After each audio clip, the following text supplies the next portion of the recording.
Okay, so in this talk, I'm going to talk about the EMV protocol. This is how the security protocol is known, but in each of the countries that EMV is used in, it's known by something different. In the UK, it's known as chip and pin, but elsewhere it has different names. But essentially, they're all the same system at heart. The system was developed by Europay, MasterCard and Visa, and that's where this name's come from. And it's used pretty much all over the world. The only exception is the US.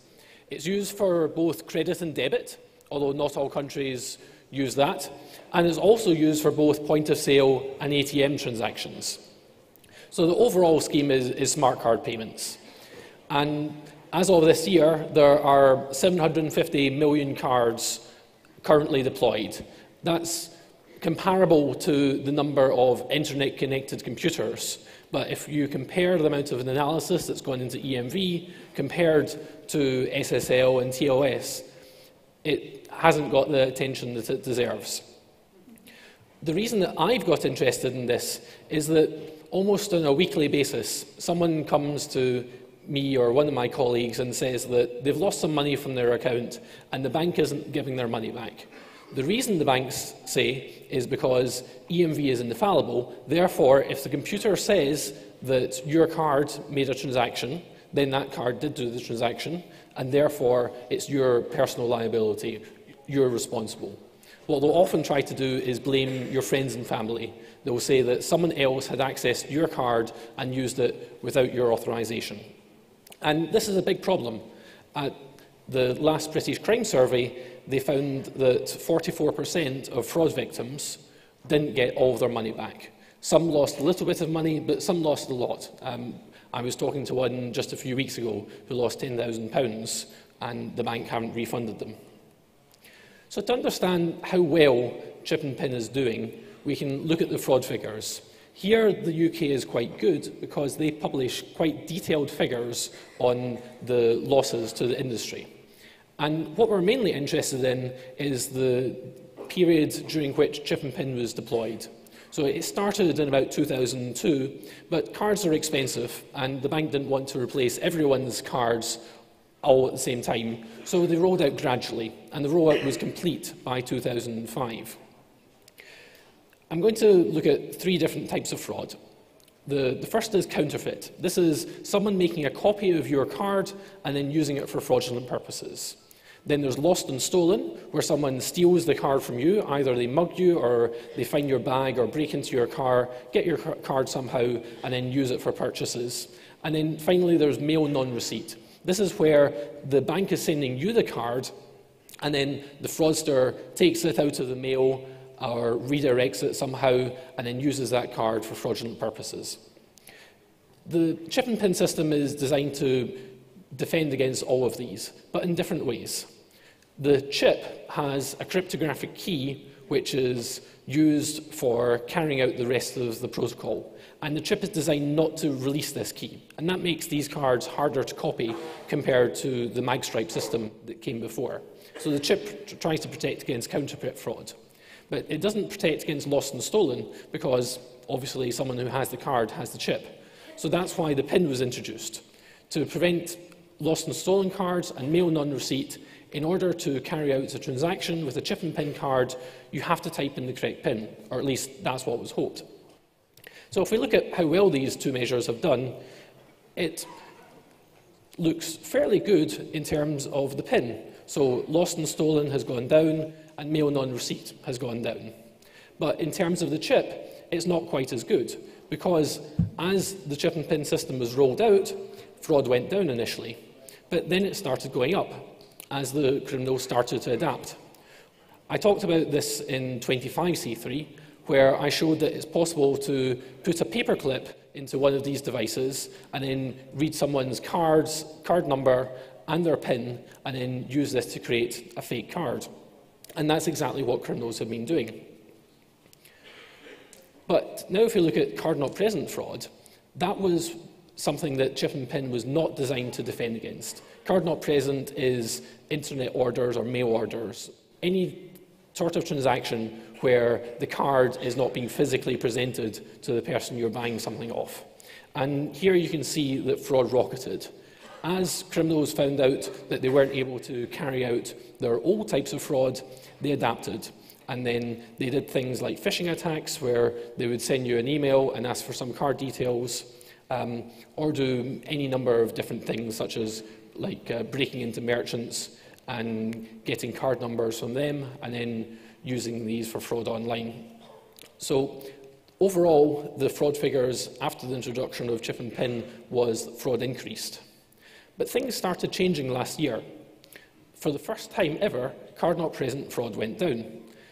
One suspicion of why this was is the banks introduced something called Verify by Visa. MasterCard has a similar system called Secure Code. And here, you have to type in a password when you're going through the final stages of your online transaction.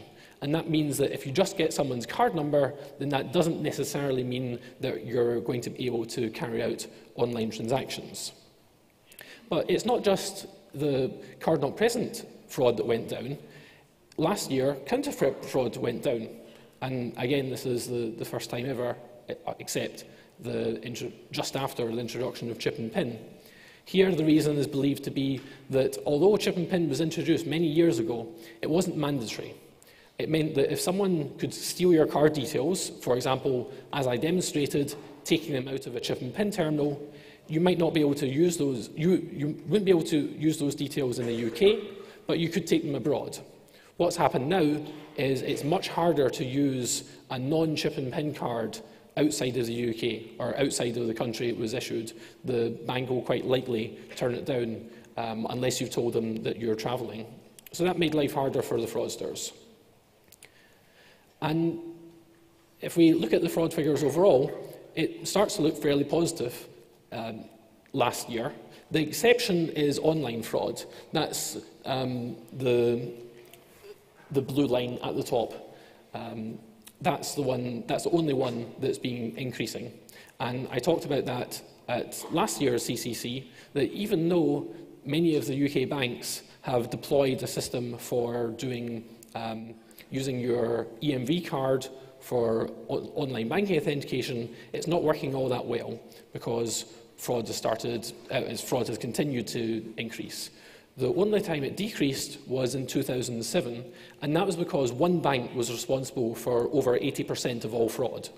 They just didn't have a good enough security team, and 2007 was the year that they managed to get their act together. But since then, it's just been increasing again.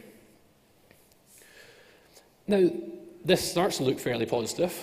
Some fraud's gone down, some fraud's gone up, but the overall figures is gone down. In 2008, it was £704 million, and in 2009, it's 529. But this picture only tells part of the story. This figure only lists losses to shops and losses to the bank. It doesn't include that 44% of customers who don't get their money back. So could there be a change there? Well, once, for example, the Verify by Visa system was introduced, not only was this extra password added, but also the terms and conditions were changed. And here's an extract from one of them, from the Royal Bank of Scotland. They say that you understand that you're financially responsible for all uses of RBS Secure. So before the system came in, if you were the victim of a card-not-present fraud, you would almost certainly get your money back. Now that's no longer the case. So maybe some of that drop, or all of that drop, is due to customers losing rather than the banks losing. And it's a very similar story when it comes to chip and PIN. This is a statement from American Express where they were denying a customer a refund, and they said something like chip and PIN charges cannot be disputed, as the card would have to be in possession when the charges were put through. So basically, because chip and PIN is infallible, the card must have been there, you must have typed in the right PIN, therefore it's your fault. Well, it turns out the banks were wrong.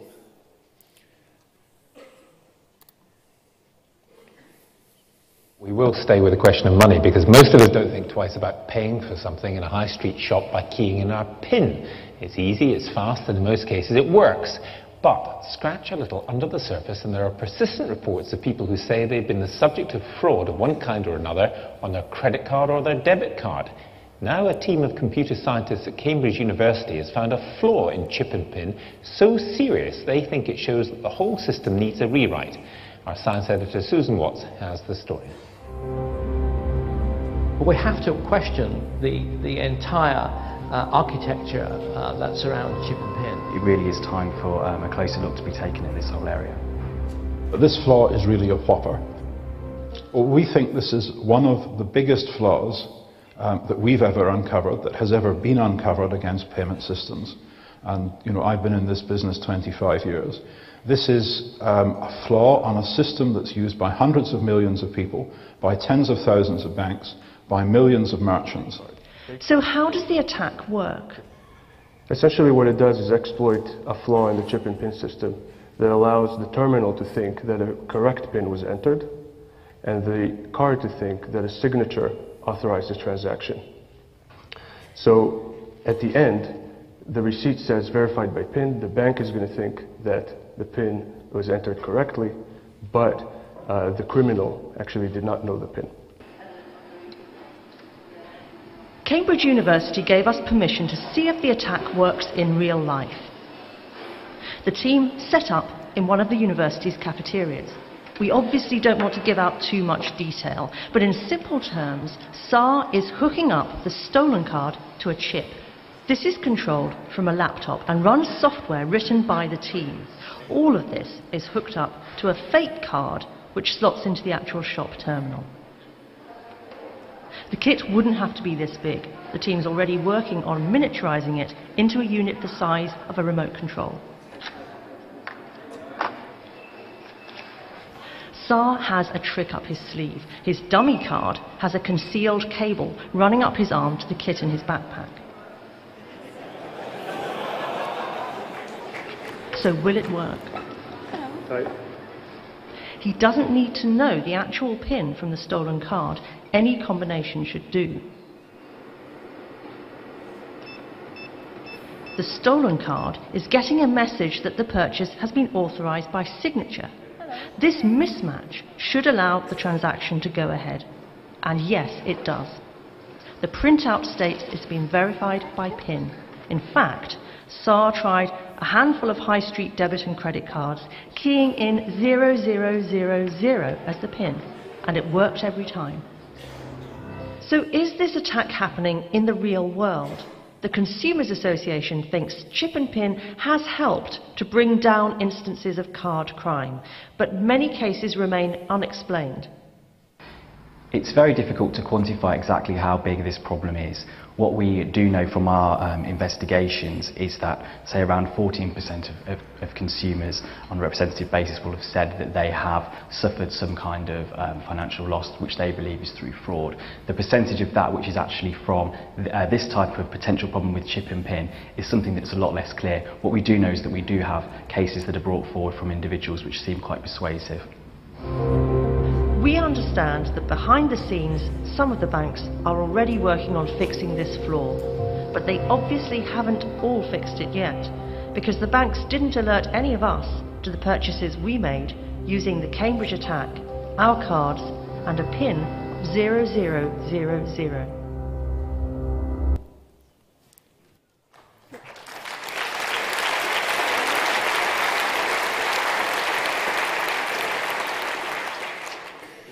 Okay, so let's see what's actually going on there when we carried out that attack. The EMV protocol is complicated. It's ridiculously complicated. It's 4,000 pages long from the specifications that are publicly available, and there's more secret specifications which go into more detail. So this is radically simplified, and also here I'm talking about how it's used in the UK and a few other countries. This isn't necessarily universal. The first stage is called card authentication. Here, the card presents to the terminal a digitally signed certificate, an RSA signed certificate that gives its card number, the cardholder name, and a few other bits and pieces. Then the customer is asked to enter in the PIN, and then the terminal sends to the card the PIN exactly as it's been entered by the customer. The card checks whether it's correct, and then sends a yes or no answer back. Now, that answer isn't authenticated. It's simply yes or no. Then there's transaction authorization, and this is really the core of the protocol.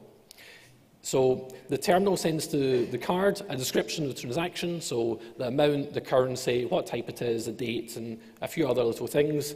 And then the card calculates a MAC over it, a message authentication code, normally triple DES, and then sends that to the terminal. Now the terminal has a choice whether it should go online or not, whether it should contact the bank which issued the card. In the UK and most other countries, in almost every case, sometimes in every case, it will contact the bank. And in this talk, I'm only talking about online transactions, where the MAC and the transaction is sent to the bank which issued the card. The bank checks this according to their records. It makes sure the keys are correct and the contents are what they expect. They also make sure you have enough money in your account, and then send an answer back to the terminal to say whether this should go ahead, and that is authenticated. But clearly that isn't working, so what went wrong? Well, if we look at the system in a bit more detail and look at what is actually sent to the card, well, there's the amount, there's the currency, there's the date, there's a nonce, it's a random number, and then there's a TVR. And the TVR is the thing that contains the terminal's view of how this transaction went, whether anything went wrong, and if something went wrong, what was it? And byte 3 within here deals with the PIN. And it answers questions like, did the PIN verification fail? And was the PIN required and not entered? Now, if we look at the bit of the spec which actually talks about it, although this is really the core of the protocol, it's only in the Annex C5 in a little table at the back. And there's not very much detail. This is all there is that's available. And the two fields that I'm interested in are, there's bit 5, which is PIN entry required and PIN pad present or not working. Now, what does this actually mean? What does it mean that PIN entry is required? I couldn't find anywhere else in the spec where it clearly said, what did it mean? Does it mean the card requires it? Does it mean the terminal requires it? Does it mean the terminal can do it and thinks it should? So there's a little bit of vague details in there, and the case is very similar for bit 4. So I probably spent about a day trying to work out what this meant, because I was trying to implement a compatible version. But the people who are working for terminal manufacturers don't have that luxury of time. They can't spend a day deciding whether to set a bit or not. So I thought it was reasonable that if I spent that amount of time doing it, then maybe some terminal manufacturers would get it wrong. And maybe in that case, the banks would not be able to use this TVR to detect whether the PIN was entered correctly. So I think one reasonable explanation for it is if the PIN is not required, then make the TVR all zeros. Because it's not required, you don't need to set the bit. But on the other hand, if the PIN is entered correctly, then the TVR is still 0, because it was required, but it was set correctly. So these two cases, where 1, the PIN is not required, and 2, the PIN is correct, look the same from the bank's perspective. So that means that a man in the middle can change the result of PIN verification, and the bank won't be able to tell what's going on. And that's exactly what we did. And what this allows criminals to do is to steal a card that they don't know the PIN, but still make the bank think that the PIN was entered correctly. So how we actually do this? Well, firstly, we build a bit of hardware for doing the man-in-the-middle attack. And we used an FPGA board for doing the low-level electrical interface, and then we used a PC running some Python scripts for doing the software side of things. And we put this on the backpack, which you saw. But in fact, it's very, very simple. All it's doing is having a malicious card, shown in red, which is able to talk to the real card. The first stage of the transaction is card authentication. So here, we relay the messages between the real card and the terminal without modifying them. So the additional signatures still work out fine. The criminal then enters in 0000 or anything. It doesn't really matter what he types in. The terminal will then send that 000 to the man-in-the-middle device, and then it sends back to the terminal the answer yes. It will always answer yes. And we never send that PIN to the card. We never ask it anything to do with PINs. And then transaction authorization continues just as normal. We don't modify any messages coming in. We don't modify messages coming out. So that means that the message authentication codes will still be valid. Therefore, when the MAC is sent to the bank for verification, they will come back and they will say yes. They can't tell what's been going on. So to see why they can't spot what's going on, let's have a look again at the actual definition of the transaction. So you've got all the usual things, and here's the TVR. Well, the TVR has got a bit that says, did the PIN verification fail? Well, the card doesn't think PIN verification failed, it just wasn't attempted. And that will happen legitimately. Some terminals don't have PIN pads. Some terminals have a PIN pad that's broken, and the EMV system was designed to allow it still to continue in those cases. Also, some customers cannot enter in a PIN. You can get cards which have a flag that says, I don't accept PINs, because maybe this person is disabled and isn't able to properly use a PIN pad. So these cards exist. From the terminal's perspective, of course it didn't fail, because it got the answer back from what it thinks is a real card, which says that the verification succeeded. Then there's a question, was the PIN required and not entered? Well, here, it wasn't. The card doesn't think it's required because of all these cases where it's not, and the terminal doesn't think it's required and not entered because it was entered. So, in all those cases, it's perfectly happy. So we told the banks about this. We practiced responsible disclosure. We told them about it in November 2009 and offered to help them try to fix the problem, understand the problem, and we heard nothing. Nothing happened whatsoever. Then 3 months later, we spoke to some journalists, it went on the news, and then things started happening. Yeah. The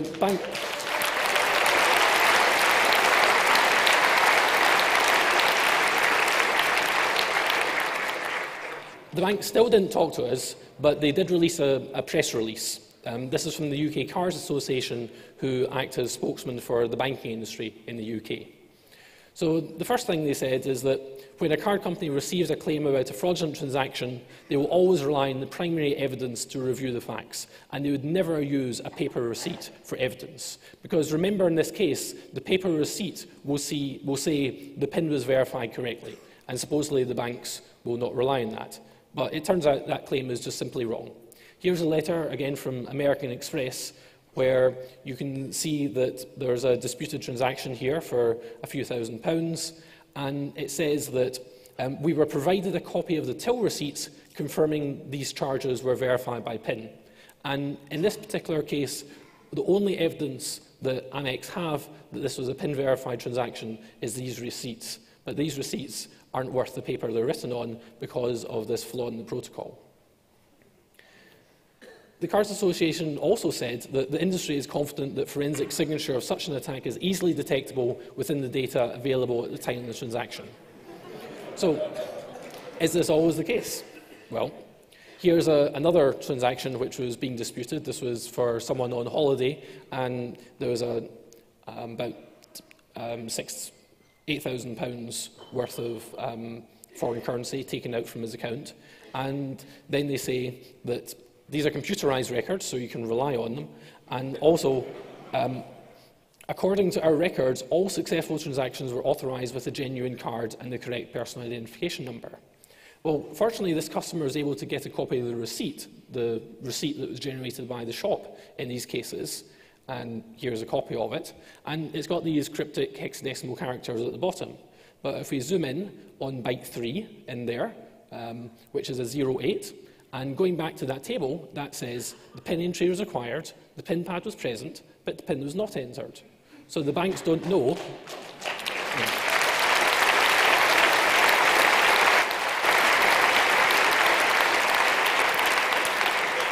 So either the banks aren't keeping proper records, or they don't know how to interpret their records to know when the PIN was entered in correctly or not. And finally, they said that neither the banking industry nor the police have any evidence of criminals having the capability to deploy such sophisticated attacks. Our research suggests that criminal interest in chip-based attacks is minimal at the time, as they are unable to find ways to make sufficient amounts of money from any of the plausible attack scenarios. Yeah. So this is essentially, criminals are stupid.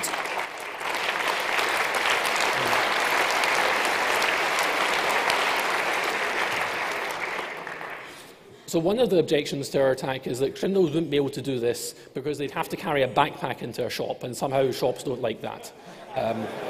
So they said that in order for criminals to do that, they would need to shrink it. And this is far too sophisticated for them because criminals can't make miniature electronics, but then there's skimmers and all those things that have mobile phones and all sorts of very clever things that they're perfectly capable of doing.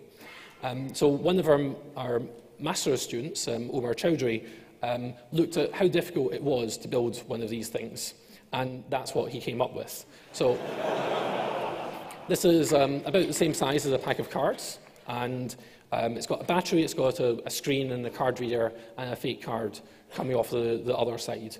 The main reason he built this was not to develop a device that was designed for use in fraud, but to help prevent it. So what this does is, if you use it in a transaction, it will tell you what the card is really seeing, because criminals have compromised chip and PIN terminals, and that would allow them to commit a type of fraud where you think you're paying one amount of money, because that's what's being displayed on the screen, but the card is authorizing vastly larger sum of money. So with this device, it was able to keep a log of the transactions, so you've got evidence if you're going to get in a dispute, and it's got a screen, so it will show you the transaction. And it's got a few buttons, and you can say, do you authorize this or not? And we've tried some demos with that. But in addition, because it sits between a card and a terminal, it's able to write a little bit of extra software for carrying out this attack. It's based around an AVR8 microcontroller, so it's quite easy to work with. And I can show you a video of this where it was demonstrated on French TV. Bancaire, dont il ne connaît pas les codes. Ok, je prends celle-là. Sans code, il ne peut théoriquement pas s'en servir. Il faut d'abord introduire la carte ici. Ensuite, vous allumez l'appareil. Et voilà, nous sommes prêts pour la transaction.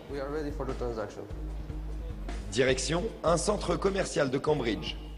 Dans un grand magasin multimédia, Omar s'amuse à faire son shopping. J'ai pris Avatar, je crois que c'est pas mal. Et Ninja Assassin. Je ne sais pas ce que c'est, mais j'adore la jaquette. Bon, maintenant autour des livres. Harry Potter pour ma femme. Ça fait combien en tout? Environ 50 livres. Vous pensez que ça va marcher? Vous verrez bien. Puis c'est le passage en caisse. Omar va utiliser le piège à carte bleue, dissimulé sous sa manche.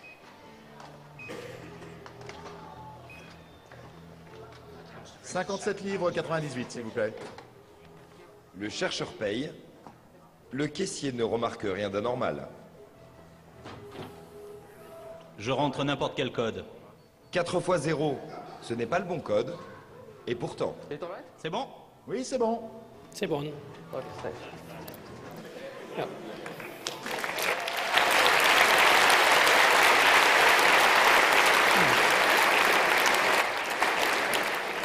So that demonstration was done in October 2010, which is almost a year since the representatives of the French banking industry said that this attack doesn't work on French cards. So that brings us into December 2010. So this is now over a year since the banks were first notified, and now for some reason the UK Cards Association tried a little bit of a different tack. They tried to remove the documents from the web. This is a section from their letter. It's all available online if you want to read the full thing. They said that it is the publication of this level of detail which we believe breaches the boundary of responsible disclosure. Essentially, it places in the public domain a blueprint for building a device which purports to exploit a loophole in the security of chip and PIN. Consequently, we would ask that this research be removed from public access immediately and hope that you can give us some comfort about your policy towards future disclosures.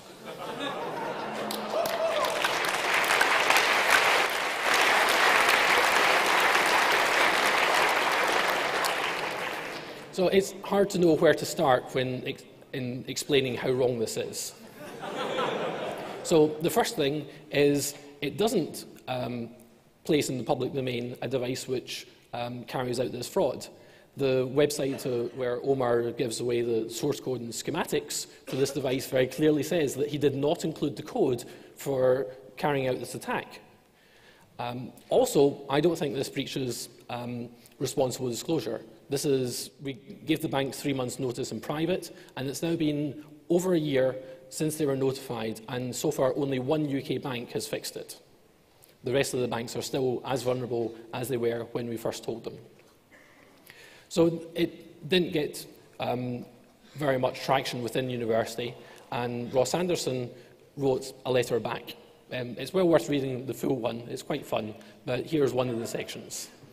Second, you seem to think that we might censor a student's thesis which is lawful and already in the public domain simply because a powerful interest finds it inconvenient. This shows a deep misconception of what universities are and how we work. Cambridge is the University of Erasmus, of Newton and of Darwin. Censoring writings that offend the powerful is offensive to our deepest values.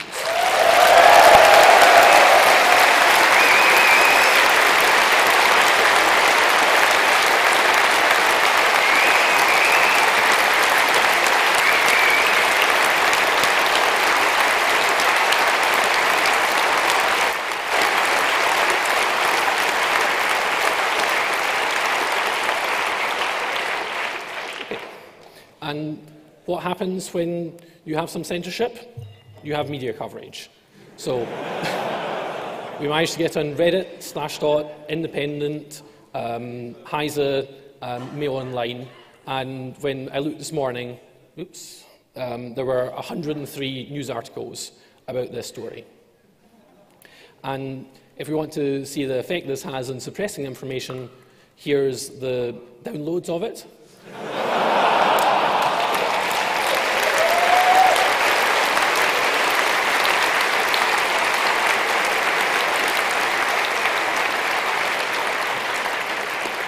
So I think it's fair to say that it's been highly counterproductive to try to remove this material from the web. Okay. So I think this all comes back to the original claim at the beginning of my talk. I think one of the major reasons that the UK bank industry has been trying to remove this material is not because it is going to help criminals. The criminals already know how to build these sorts of devices. It's not hard. But what it does do is harm the bank credibility when they try to refuse customers being refunded. And we've already heard people who have been able to use the material that we presented in order to get their money back.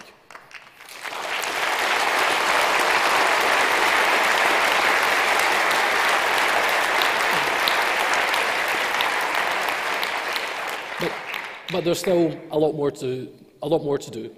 One open question is, a lot of fraud is happening in ATMs, and this type of attack doesn't work against ATMs, because the way ATMs work is when you put in your card and type in your PIN is then encrypted and sent back to your bank, and they then check it. So we can't interfere with that.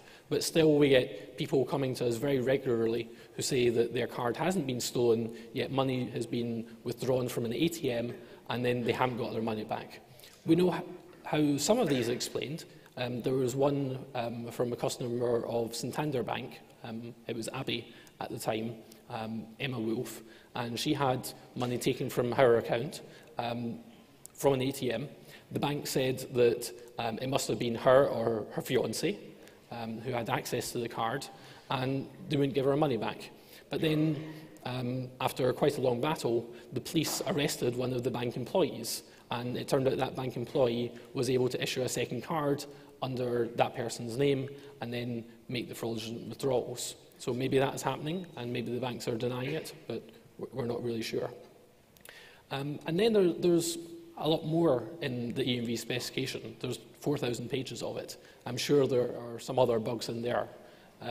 One thing that we haven't looked at, which is quite closely linked to Ralph's talk on attacking baseband, is how well do terminals work when faced with some corrupted data. it has all the same bad properties. The EMV protocol has all the same bad properties as GSM. A lot of the data is in ASN1 format, which is very hard to write a decoder for. I've got an implementation of it, and then the first few versions of it, it would regularly say that it's expecting 10 billion bytes. And the reason is that there are two ways of encoding lengths in the EMV protocol. The first one is a single byte, and where the most significant bit is 0, and that will get you up to 127 bytes. But for anything longer, you need to have the most significant bit set, and now the rest of that byte is not the length of the data, but the length of the length. And then you have more bytes that come along later on which say how big that length really is. But that means that it's very easy to trigger a terminal code to do a memcopy or some operation in a vast number of bytes. And that might be one way of trying to attack the terminals or ATMs. It's harder to attack the cards because the cards do very little processing. But even those still do have bugs. For example, it's been well known in Germany that at the beginning of last year, some sort of bug in the card, I don't know the detail, stopped it working. There's some suspicion it's to do with a year being incorrectly interpreted as hexadecimal. So I think there's a lot more scope for doing these sorts of investigation, and that's where the device that Omar's built could be very useful.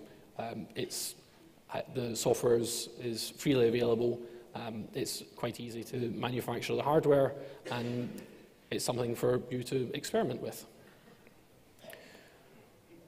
Okay, so I think I'll take some questions now and let the people who are standing sit down.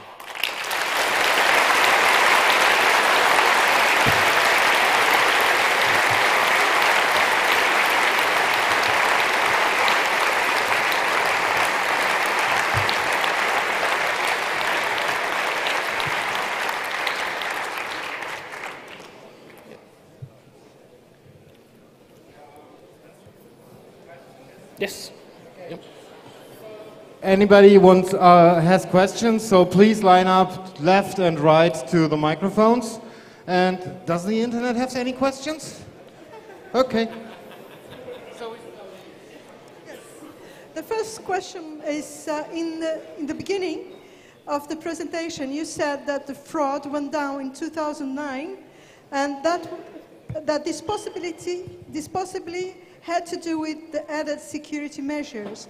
But in 2009, Albert Gonzalez and friends got busted, which were big players in the carding scene, and around 130 million stolen card numbers. Is this possible that the change in fraud is just because these guys left in the carding game? It's certainly a possibility. The numbers he was dealing with were quite large, but in terms of the overall levels of fraud, I'm not sure if that's enough to explain that very large drop. But yes, it's certainly a possibility. Yeah, you've been talking about the EMV protocol all the time, but at least in Germany, there are those wireless pin pads or terminals. Yes. Have you ever looked at that? So in Germany, I think they're using GSM. I don't know. But so in Germany, the cards are EMV. There's several different applications on these smart cards, but some of them are EMV. We haven't looked at the protocol that's used for communicating between the terminal and the rest of the network. That's sometimes GSM. It's sometimes Bluetooth. We don't really know what's being sent on there. The right approach would be to do encryption. We don't know whether they're doing that. Well. And also, it matters what's being sent over it. So the PIN should certainly never be sent over that communication line. The PIN should go only to the card. But it's possible the card number is being sent unencrypted over that line, and that can still leak some sensitive information. There are nowadays some NFC-based payment methods, such as PayWave and PayPass from Visa and MasterCard. Do you know anything about the security of these and whether they may be susceptible to the same sorts of attacks that you described? So we haven't looked into that yet, but it's something that we're definitely going to do. It's a little bit more difficult because for all its flaws with for all EMV's flaws, one advantage it does have is the specification is publicly available, certainly most of it. You can go to emvco.com and download it. That's not the case with contactless systems. The spec is not public. So we're going to have to, first of all, reverse engineer it, understand how it works, and then see which of these attacks is going to apply. We just don't know for now. We know it's very similar to EMV, but it's got some differences. Okay, thank you. Another question from the IRC. What are you saying is that when the PIN is never needed to unlock the secret key inside the chip used to create a MAC? Yes, in EMV that is never the case. The PIN can be used in two different ways. One is the PIN can go to the card will check it, send a yes or no answer, and it will also update its state internally. And that state will then be used as part of the input of the Mac. But a card will never refuse to produce a Mac. It will always produce a Mac. It just constrains what's going to be put into it. The other way the PIN is used is where it doesn't go to the card, it goes to the bank. And then the bank can check it, and it can also send the message back to the card, which will update its internal state. So it's not like many smart cards where you have to type a PIN in to unlock it. All the PIN does is sets a flag inside. So I'm wondering where in the process is stored which bank the reader talks to, or just talk to the MasterCard. Because I'm wondering whether you could build a chip that invents a new bank, and you can impersonate that bank and draw money from nowhere. Yeah. So there's a few systems going on. So one is that of the bank identification number. The first 6 digits of your account number identifies your bank, and then either the terminal or the system the terminal connects to has a list of which bank controls which bin, and that controls how they're going to route the transaction. The other way is that I mentioned at the beginning of the transaction, you have this transaction authorization stage. I'll go into that. Sorry. The card authentication stage, where the certificate is sent, includes a RSA digital signature, and that is signed by the card scheme. So that's MasterCard or Visa or Amex, and that is issued by these card schemes to a bank for a certain range of bins. So if you invent another bank, one thing that you might need to do is to get one of these certificates, and that's probably going to be a bit tricky. I don't know what sort of authentication these card schemes use. We've found plenty of problems with commercial certification authorities not doing adequate checking.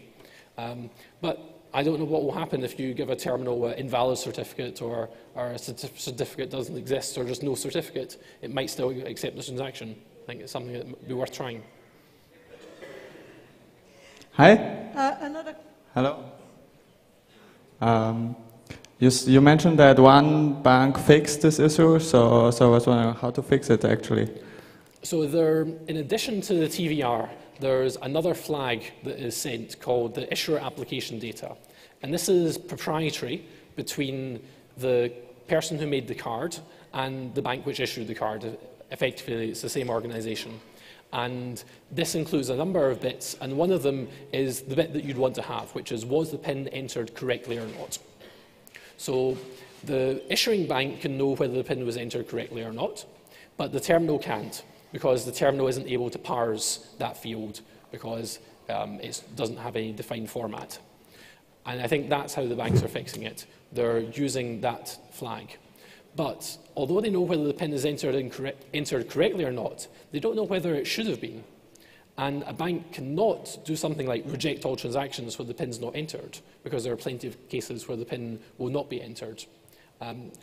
There is yet another flag, the terminal status indicator, which says whether the terminal should be able to produce a PIN, but a lot of terminals set this incorrectly. So I think it's not a simple matter of trying to set this flag or examine this flag, but look at all sorts of other indicators which show what the flag should have been before they can reject it. It's very difficult to do this correctly, because if you do it wrong, then suddenly you've got 10,000 people who aren't able to withdraw cash, and then that makes them very, very upset. I have another question from the IRC. After so much concentrated incompetence by the banks, don't you think it's time for a full disclosure response? Publish the entire tax setup to put some more shame and pressure on them? Yeah.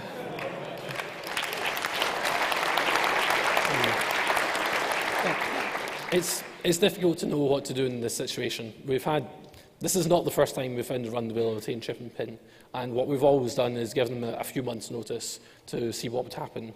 I don't think in any of those cases they've fixed it within that time period, and often they haven't fixed it at all, like most of the banks here. I don't know what is the best thing to do. It seems that the regulators in the UK are not very interested in pushing the banks to do anything here. But in terms of publication, we haven't published the attack code, but when I went to implement this, this was like 3 extra lines. So once you know what you're doing, it's not very difficult. Literally, you just need to see whether the command coming in is a request to verify the PIN, which I think is 0020. And if it's 0020, then you return 9,000, because 9,000 is a success code. So I don't think there's any obstacle for criminals from doing this, whether we told them or not. Okay, just one little additional question. Does that mean that we basically have to trust a bank to figure out if this transaction was real, or is there anything we can do ourselves? There's a fairly limited amount of things that the customer can do. Almost everything relies on the bank logs. And often these are not kept, or they're not interpreted correctly.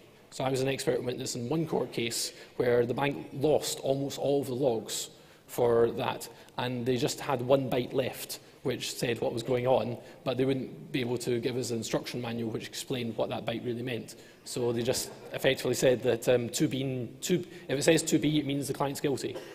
And he lost that court case. There are a few things that you can do, and one thing is that if you're the victim of any sort of phantom withdrawal, fraudulent transaction, the bank will ask you to cut up your card. Don't do this, because one thing that your card does contain is a counter of how many transactions it started. And if, say, for example, you've used your card 10 times, and then the bank shows 20 transactions, 10 of which are fraudulent, then you now have quite good proof that it wasn't your card in use. It doesn't work all the time, because your card will increase this transaction each time you plug it into any sort of system which reads it. So it's not foolproof, but it's better than nothing. So it's definitely a good idea to keep your card around if anything goes wrong with it. Also, there's a facility in the specification for the card storing a log of recent transactions, and that would be very good for consumer protection. I haven't seen any card which actually does this. Hi. How are you? Yep. How you see skimming? Because I think it's much easier to skim a card than with Eurotag, because you have to get your card to Eurotag, and with skimming you just grab the data and grab the PIN and make a new card and draw some cash from the ATM. Skimming used to work very well, and that was the reason that counterfeit fraud did not go down. It doesn't work quite as well as it used to. The public figures from the bank, or public statement from the bank, is that they no longer accept magstripe-only transactions. So if you copy the magstripe, then you shouldn't be able to use it in an ATM. Now, they've said that, I think, 2 other times, and it turned out they were wrong. We haven't checked them the 3rd time they said it. Last month I've been a victim of skimming, so last month. So okay. Yeah. In what country was the card used? Canada. Okay, so Canada is one of the last countries, apart from the US, which is moving towards chip and pin. So I think they will probably in 5 years' time be in the position. There was some South America. Yeah. Yes. There seems to be another country in South America, I don't remember. Police said there is, I don't know, Mexico or something else. Yeah. So there are still countries where that will work. Within Europe, I think Italy was the last one to move to full chip and pin. And what that's now causing the banks to do is to view magstripe transaction as being a lot more suspicious than it used to. So it tunes their fraud detection algorithm a little bit so that they will be more likely to reject a transaction if it's magstripe only. I'm not too worried about that because that's a decision the bank has to make on the basis of risk versus a reward, provided they are going to pay back to the customer when they're the victim of fraud in that case. The situation I'm worried about is where the bank computer systems don't adequately distinguish between magstripe transactions and chip transactions, in which case the customer might lose out. So I think it would be quite interesting to see whether banks are going to, whether the first line support of banks are able to answer that question correctly. This is a very difficult thing to do legally because the appropriate experiment would be we would do a bunch of magstripe transactions as if it was skimming and then call up the bank and say it wasn't me and then see how many of those we get their money back. That might be considered fraud, so it's not something that we've done. Another IRC question. Are you aware of anybody developing a wireless device for the technique? I'm not aware of anyone doing that, but I don't think it's very difficult. The communication line is half duplex, it's 10 kilobits a second, so I think it's well within the capabilities of anyone competent who's doing radio. You would hardly need any components in the fake card because it's going to be such short range and the card already has a 5-volt power supply. So I don't think it would be hard. We haven't done it. We're probably not going to do it, but I don't think it would be difficult. Will you tell us which UK bank has fixed the problem? Barclays.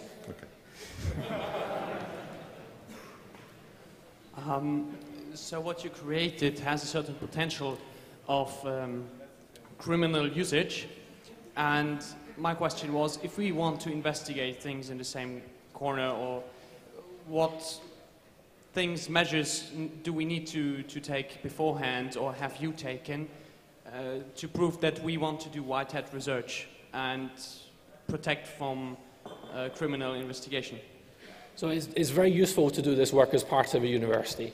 You do have quite a lot of history that you can go back to, and you can quote to Newton and Darwin and Erasmus. So I think being with a university helps. Okay, and the other thing you can do is involve the press. So, for example, another part of the letter from the UK Cards Authority was saying that that demonstration that Omar did was the police had expressed concern. But the advantage that we had is we had a person with a camera standing behind for the entire duration. So firstly, they could see what was going on, and the important thing is that nobody lost out. It was a journalist card which was used, and he authorised what was going on. The journalist received the goods that he wanted, and also the merchant who sold the goods got their money. So no one made any profit out of it. It was all very publicly known, and it looks like it was not anything underhanded.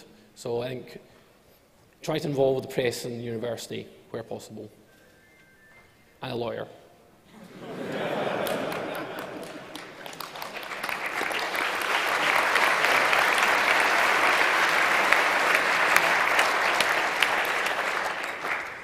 Hello, I have a question. Have you come up with anything in your research that would enable the creation of a card that verifies all transactions without any man-in-the-middle attack or any active involvement? What do you mean verifying all transactions? Like an always-on state, just send yes, the PIN was correct, the PIN was required, send that information to the terminal and enter transaction positively. So this, is that a cloned card? Or is this a completely cloned card? For instance, yes. So we haven't tried what would happen if the card sends the wrong MAC back. That's, in principle, the bank could deny the transaction. We're not sure whether they actually are going to do so. And the card can also send a whole bunch of other flags. So it can say that I don't need a certificate. We don't know what will happen in those cases.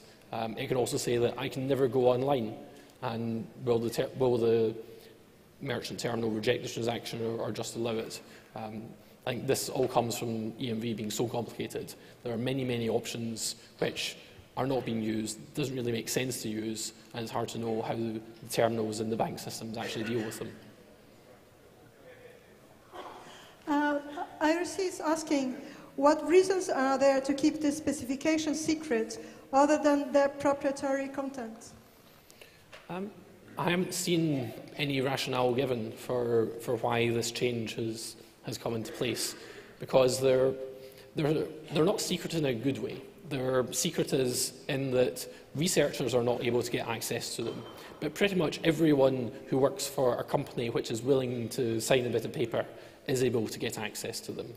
So it could be that the banks would claim, or the specification owners would claim, that this is to stop criminals getting their hands on it, but I don't think that is actually very effective. Criminals would just have to lie on a bit of paper and then they'd get a copy of the specifications. I don't think there's very much commercially sensitive information in these things. The protocol is very, very similar to EMV, which is already public. There's just a few extra command parameters in here. So I think it's probably more institutional culture that secrecy is good, rather than any well thought out threat risk analysis decision.